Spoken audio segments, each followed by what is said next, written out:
24 फरवरी को पुतिन एटमी हमला करने वाले हैं। इसी जड़ से अमेरिका और नाटो देश जेलेंस्की का साथ छोड़ते चले जा रहे हैं। पूरे हालात इस रिपोर्ट में।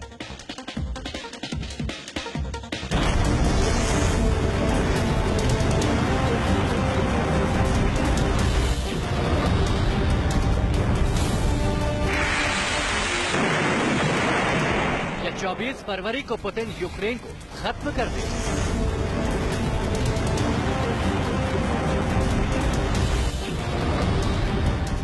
क्या पुतिन 10,000 टैंक और 7 लाख सेना के साथ हमला करने वाले?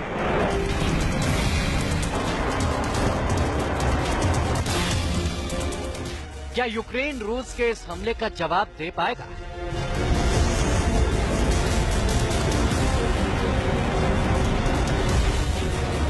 अमेरिका का साथ मिला, फिर भी ज़ेलेंस्की ने खुद को कहां छिपा लिया?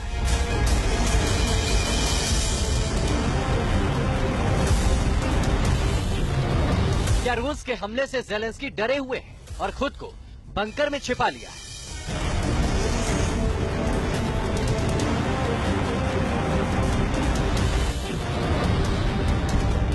क्या पुतिन की धमकी से अमेरिका सहमा हुआ है और युद्ध में अब ज़ेलेंस्की अकेले पड़ गए?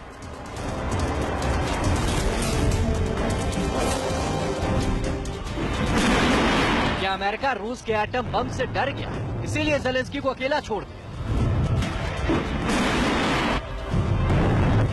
और अब ज़ेलेंस्की दुनिया के देशों से हथियार और मदद मांग रहे हैं।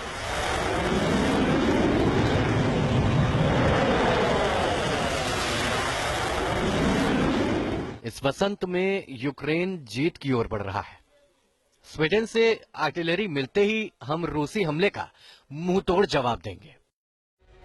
ये ज़ेलेंस्की की सबसे ताजा तस्वीर है, जिसमें ज़ेलेंस्की दुनिया से हथियार मांग रहे हैं। यूक्रेन के वजूद को बचाने के लिए अपने सैनिकों में जोश भर रहे हैं।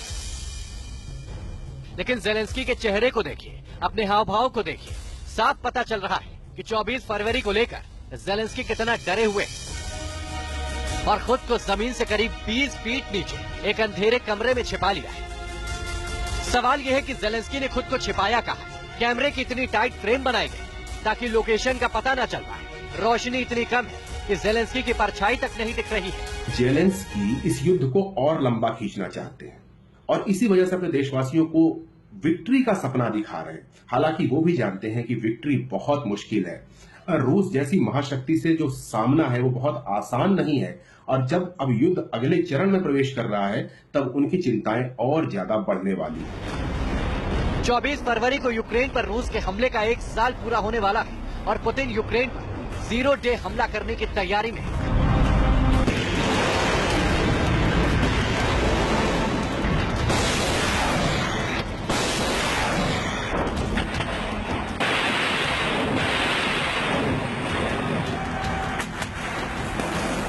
लेकिन सवाल ये है कि आखिर यूक्रेन ये दावा क्यों कर रहा है कि रूस 24 फरवरी को अब तक का सबसे बड़ा हमला करने वाला है? तो इसकी 4 वजह है। पहली वजह, पुतिन ने रूस यूक्रेन सीमा पर 7 लाख सैनिकों को तैनात कर दिया है। दूसरी वजह, रूस यूक्रेन पर अपने खतरनाक टैंकों से हमला करने की तैयारी में है और इसके लिए अपने 10,000 टैंक तैनात कर दिए हैं। तीसरी वजह, रूस ने पहली बार समंदर में अपने 17 युद्धपोत को उतारा है, जिसमें गोर्शकोव फ्रिगेट भी शामिल है।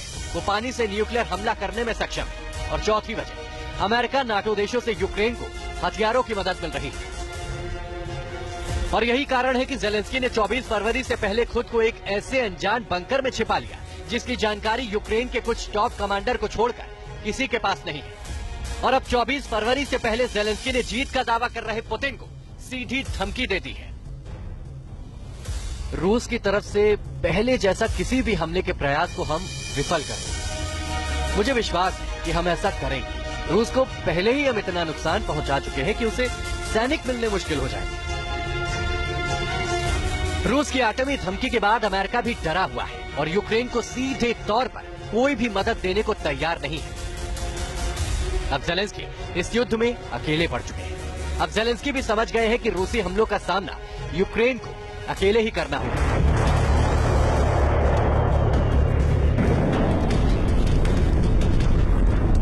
क्योंकि पुतिन की एटमी धमकी के बाद 30 देशों वाले नाटो की जमीन हिल चुकी है।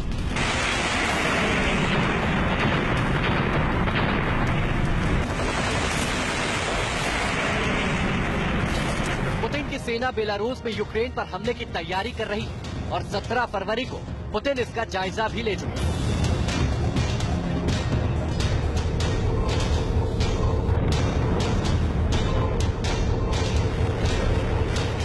बेलारूस में पुतिन ने न्यूक्लियर हथियारों का जखीरा खड़ा कर रखा है और जानकारों की माने तो इस बार पुतिन यूक्रेन पर 0 डे हमला करने वाले हैं।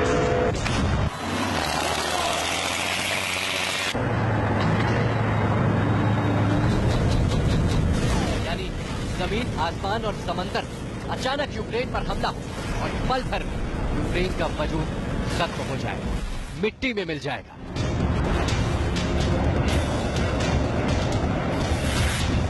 जी न्यूज नेशन।